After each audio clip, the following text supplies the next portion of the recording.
Hi guys, চাওকচোন আজি শ'ল মাছ আৰু আলুৰ সৈতে জুতি লওঁ।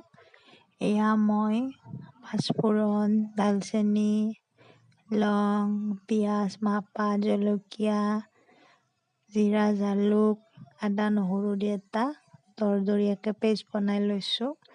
তাৰপিছত এয়া পিঁয়াজ কাটি লৈছোঁ। কেৰাহীখন পাতি লৈ গেছত এয়া মই সৰিয়হৰ তেল দি দিছোঁ। তেলখিনিত মাছখিনি দি ফ্ৰাই কৰি ল'ম। কিন্তু মই হালধি নিমখটো সানি লোৱা নাছিলোঁ, সেয়েহে ভাজি থাকোঁতেই মই দি দিছোঁ। এয়া মাছ ভাজি আছোঁ আৰু সেইটো চুলাত বহাই দিছোঁ। গোটা মুগ আৰু বুট, দালি খাম বুট আৰু মুগৰ তেনেকৈ। এয়া মই 3টা হুইচেল যাব দিছোঁ, দি কিনে এইখিনি এতিয়া চম্ভাত দি দিম। মিঠাতেল তাত দি দিছোঁ, ফোৰণ,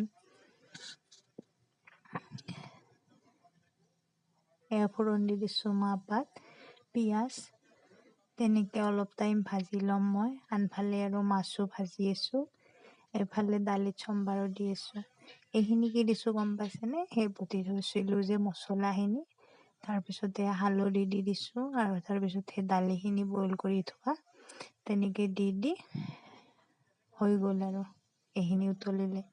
বাকী মই সেইফালে মাছখিনি ভাজি ৰৈ যোৱা তেলতে আৰু অকণমান তেল যোগ কৰি দি তাত দি দিছোঁ সেই মছলাখিনি, পিঁয়াজ তেনেকৈ দি আলুখিনি বইল কৰি থৈ দিছিলোঁ মই। আলুখিনি কিছু টাইম আকৌ ভাজি লৈছোঁ, বইল আলুখিনি।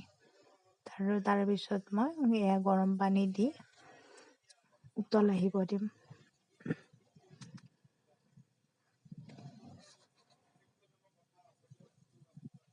এয়া উতলি আছে আঞ্জা, দুফালে 2টা কেৰাহী। এয়া দালিখিনিত মই মান ধনিয়া অলপ কুটি দিছোঁ। এয়া খাবলৈ হৈয়ে গৈছে দালি, দেখিছেনে কালাৰটো কিমান ধুনীয়া আহিছে। এয়া মোৰ মাছৰ আঞ্জাখিনিও প্ৰায় হ'বৰে হ'ল। এয়া মাছখিনি ভাজি থৈ দিছিলোঁ যে সেয়া দি দিছোঁ। আনফালে আৰু ভাতটো বহাই দিছোঁ।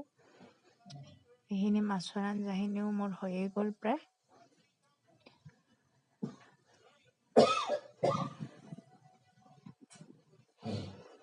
এয়া ভাত, এয়া মাছ,